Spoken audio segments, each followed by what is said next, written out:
एक बहुत सुंदर कथा आपको सुनाने जा रहा हूं। बहुत सुंदर कथा, बहुत प्यारी कथा है।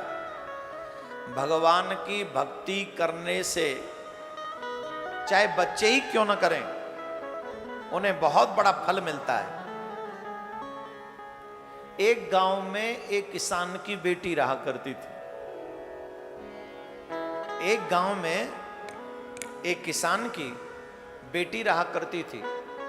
बेटी 12 पास थी, लेकिन धन के अभाव में वो शहर पढ़ने नहीं गई।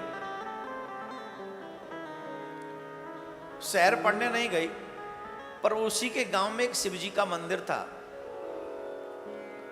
और वो बेटी अपने माता पिता की आज्ञा लेकर नित्य शिव मंदिर में,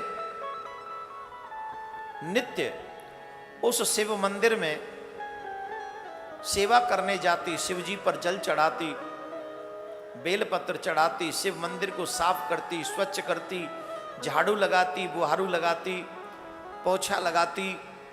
शिवजी के उस मंदिर को बड़ा स्वच्छ रखती थी। उस मंदिर में जो पंडित जी थे बड़े प्रसन्न होते थे कि कितनी अच्छी श्रद्धालु है। आशीर्वाद देते थे, भगवान संसार का सबसे अच्छा पति तुझे मिले। भाई देखो, ब्राह्मण गुरु तो तभी आशीर्वाद देते हैं जब तुम्हें सेवा करते हुए देखेंगे। अब तुम आशीर्वाद मांगने जाओ और तुम कोई सेवा ना करो और देखे वो खड़े ही रहो, तो फिर कहां कोई आशीर्वाद हृदय से नहीं निकलेगा।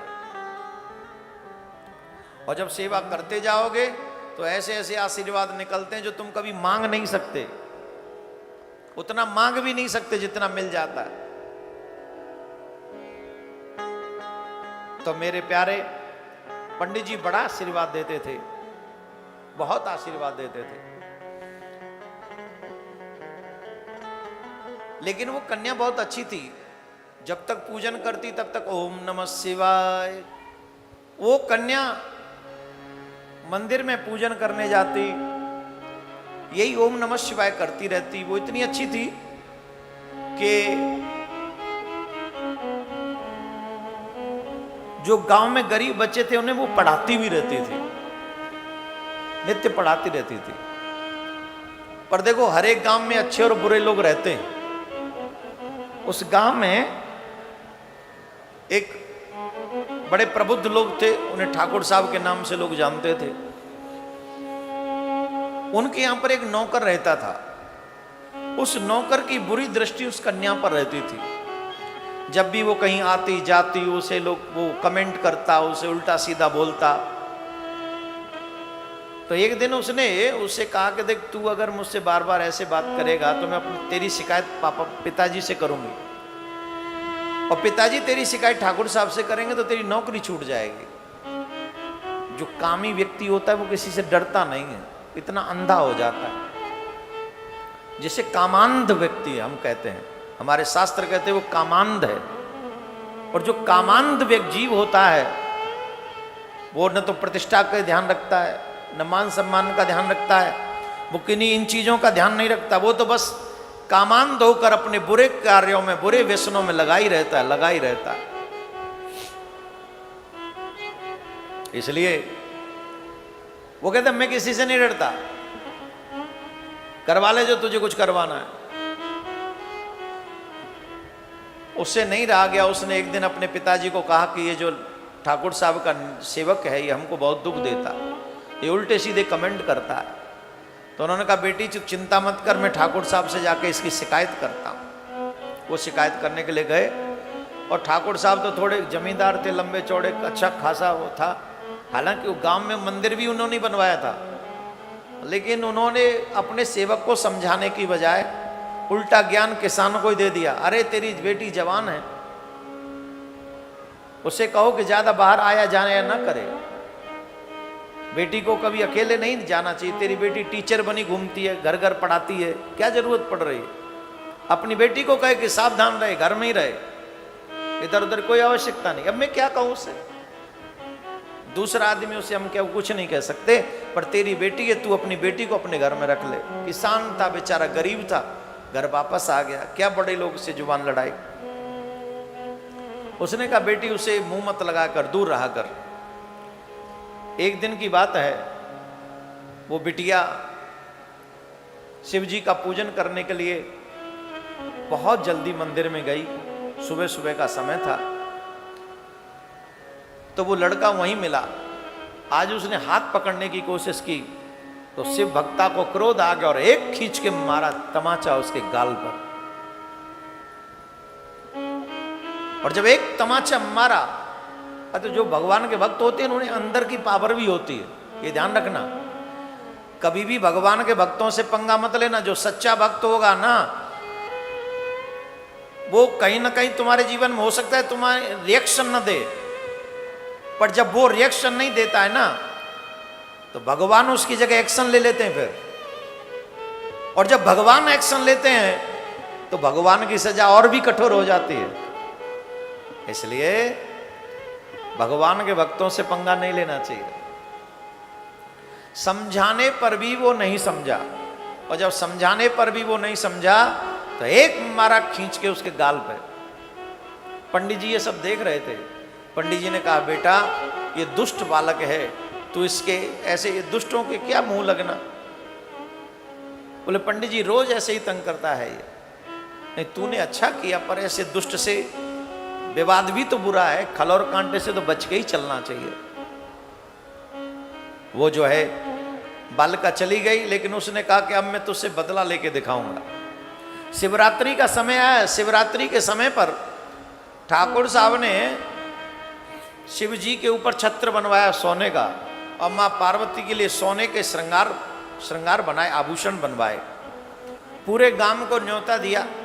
पूरा गांव आया, भंडारा हुआ, बड़ा चकाचक धूम हुआ, चकाचक आनंद हुआ। सुबह सुबह और दिनों की तरह वो बिटिया फिर मंदिर में गई, पूजन किया। पूजन करके वो अपने घर वापस आ गई। बिटिया के बाद में पंडित जी आए। जाते हुए बिटिया को देखा था, शिव भक्ता को देखा था।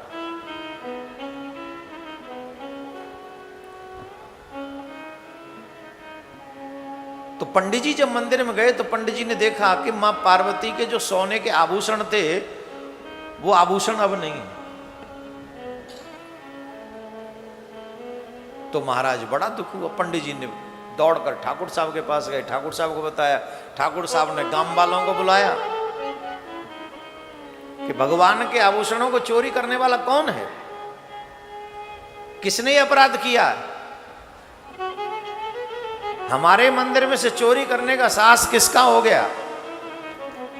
देखो एक बात समझ लो, देव पदार्थ को चोरी करे और देव पदार्थ को खुद यूज करे तो इसका बहुत बड़ा अपराध शास्त्रों में। कई लोग मंदिरों से चीज चुरा ले जाते हैं, भगवान को बिना समर्पित किए वो प्रसाद खा जाते हैं, तो इसका बहुत बड़ा अपराध है, छोटा मोटा अपराध नहीं है। एक भक्त ने भगवान की सोने की चेन चुराई, उसके कोढ़ निकला, उसके अंग अंग से रक्त बहने लगा। स्थिति ये हो गई कि उसे चलना फिरना सब दूभर हो गया, लोग उससे दूर भागने लगे। अंत में जाके उसने अपने गुरु से क्षमा मांगी कि हमसे अपराध हो गया। गुरु ने तो क्षमा कर दिया, गोविंद ने भी, पर उसको अपने कर्मों का फल मिला। तो देव पदार्थ की चोरी की उसने, तो किसने आभूषण चोरी किए। अब कोई न बताए, कोई न बताए। तो पंडित जी से ठाकुर साहब ने पूछा, ये बताओ सबसे पहले सुबह सुबह कौन आया था यहां।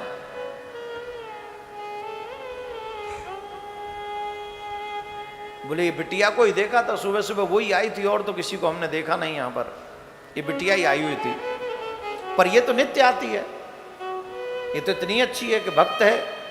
बोले नहीं नहीं नहीं, दिखने में अच्छे हो सकते हैं लेकिन ये गलत काम कर सकते हैं। उस बेटी को संबोधित करके बोला, या तो वो मां पार्वती के गहने मुझे दे दे, और नहीं तो तुझे घोर सजा दूंगा। बिटिया ने कहा, ठाकुर साहब मैं मर जाऊंगी लेकिन कभी भी अपने भोलेनाथ के साथ ऐसा व्यवहार नहीं करूंगी। वो मेरी मां है, मैं अपनी मां के गहने क्यों चुराऊंगे? मैं ये अपराध कभी नहीं कर सकती, कभी नहीं, कभी नहीं। बोले तुम ही तो आई थी और तो कोई आया ही नहीं, ये अपराध तुम ही ने किया होगा। ठाकुर साहब का एक लड़का था, ठाकुर साहब का एक लड़का था, वो मंद बुद्धि था, 20-22 साल का था। ठाकुर साहब ने कहा तुम ही ने चोरी की होगी। बोले मेरे शिव जानते हैं, मेरे शिव जानते, मैंने ये अपराध नहीं किया। बोले अच्छा, बड़ा तुझे शिव के ऊपर कृपा, बड़ा अभिमान है तुझे, बड़ा जानती है तू शिव को। मैंने तो शिव का मंदिर भी बनवाया, मैं तो शिव का पूजन भी करता हूं, लेकिन मेरा बेटा आज तक ठीक नहीं हुआ।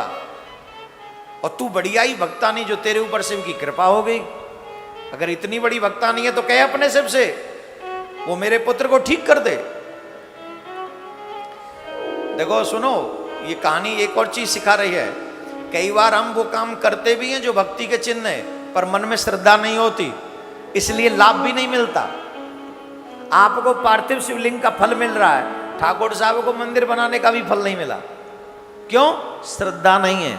इसलिए श्रद्धा होगी तो छोटी सी सेवा बहुत बड़ी बन जाएगी, और श्रद्धा नहीं हुई तो कितना भी बड़ा काम कर लो कोई लाभदायक नहीं। बोलो राधे राधे। इसलिए जो भी कार्य करो मैं श्रद्धा के करो। बोले अपने इस शिव को मुझसे ज्यादा जानती है?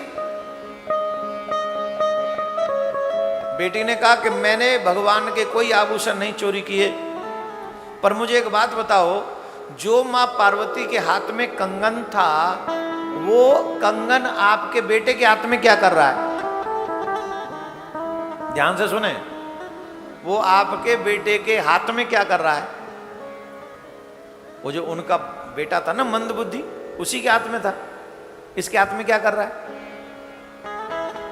तो उन्होंने पूछा अपने बेटे से, अरे हाँ ये तो बात सही है, ये तो मां पार्वती को हमने पहनाया था, ये तुम्हारे पास कहां से आया?